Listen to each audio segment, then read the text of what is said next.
Bai, izan behat un klasiko eta esan behat berri txarrak.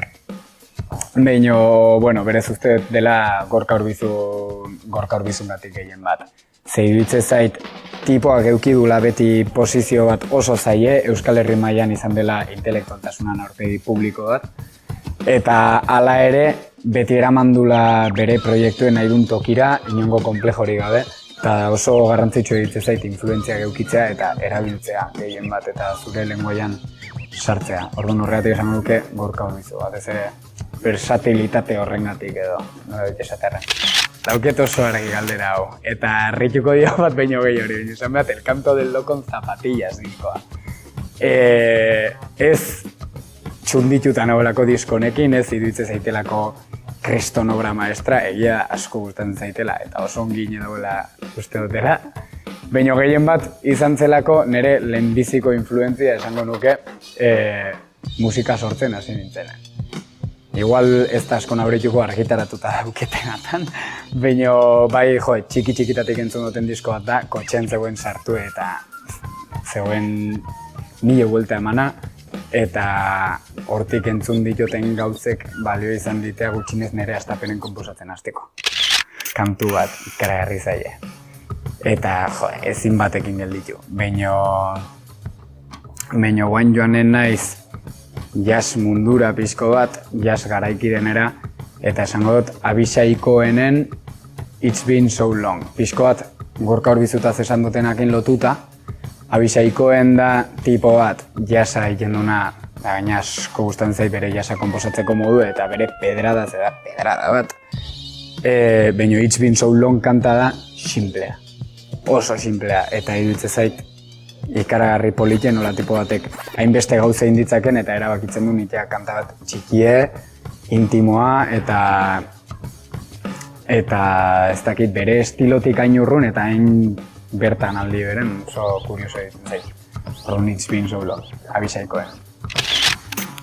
Honekin bai izan dutela kakanastea. Baina esango nuke Juantxo Arakama edo, Mesile Krepen esaldi bat, nahi omen ditzezu fanak, nik dauzket entzulek.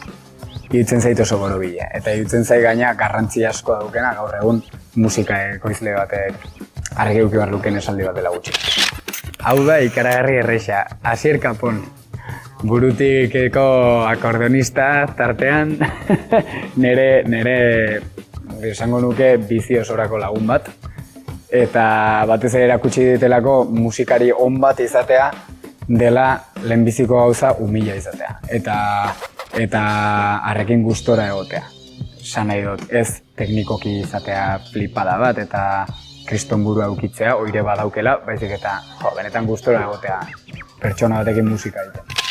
Gaur egun gehien bat plataformetan eta gehien bat kotxean, ze ez daukat denbo askorik kotxetik kanpo musika entzuteko eta nahiko nuke denbora hori berreskuratu diskoak entzuteko, etxean dauzkaten diskoak, asko konsumitu izan ditutenak eta horren aurretik MP3 bat baneuken bere garaien horitzen naiz.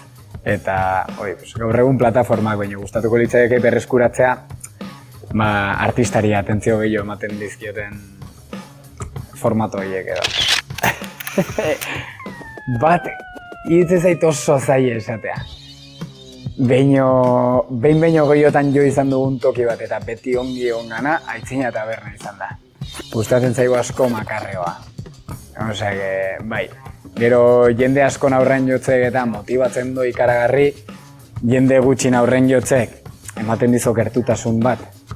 Estena berdina eta goxogoa da eta aitzina bezalako taberna batek edo izan diteke gaztetxe bat, azkenean garito txikiak eta ematen dituzte bi gauza.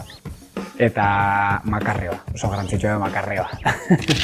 Hoi ez dauket bate argi, baina bai esan dizazuket, ez zaitena gustatzen dela estadiotara joatea.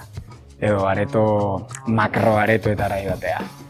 Nei gustatzen zait musikariak, gero dauzken dilema moralak eta hor sartu gabe, irutzen zaitena konsumitzaile bezala musikariak gertu izatea bai poliki dela. Eta batez ere gustatzen zait, taldea ezagutzen baldin badut bai gertu egotea, baina ezagutzen ez baldin badu gustatzen zaitenez soinu teknikarin ondoan egotea, hobe entzuteko, gutxinez soinu teknikarietik eszenatokira distantzia gutxi egotea. Ez dakit izan zen nire biziko kontzertua edo gehien atxonditu nagoena edo, baina bai oroitzapen politena dauketena, eta da Eskaperen kontzertua Binarroken duela bi urte. Batez ere Eskape izan delako nera bezaroko taldea. Eta nik ikasit bajoa jotzen Eskaperi esker, eta gauza asko ikasi ditut Eskaperi esker, eta behin bakarrik ikusi ditut. Orduan ikusi nituen aldi hoi, benetan atean nintzen izan zen kontzertu bakarra negarra indutena. Seguruenik izan nintzen, garai hortan Iruñerriako musikari prekarioek zeukaten sare horretan saltzen zen disko bat, eta da Eskabideanen lehenbiziko diskoa. Gainera, haien lehenbiziko kontzertuta zakoratzen naiz eta diskoi berezia da. Eta bestela, ez nagoen ez ziur esango dut beste bat, eta da Bendetan Puro Infierno. Gogoan dauket eta gaina estima handi eduki behar dioten disko bat dela iruditzen zait. Hoendiken ez dut konsumitu, ez dauketelako denborarik. Ni duela gutxi joan nintzen Aitzinara Bloin taldeen kontzertu batera. Entzunak nituen aurretik, baina ez nituen ezagutzen zuzenen. Eta gelditu nintzen txundituta. Eta erosinien diskoa ez dut entzun hoendiken nire tokadoren, baina nik uste estima handi edukiko diotela.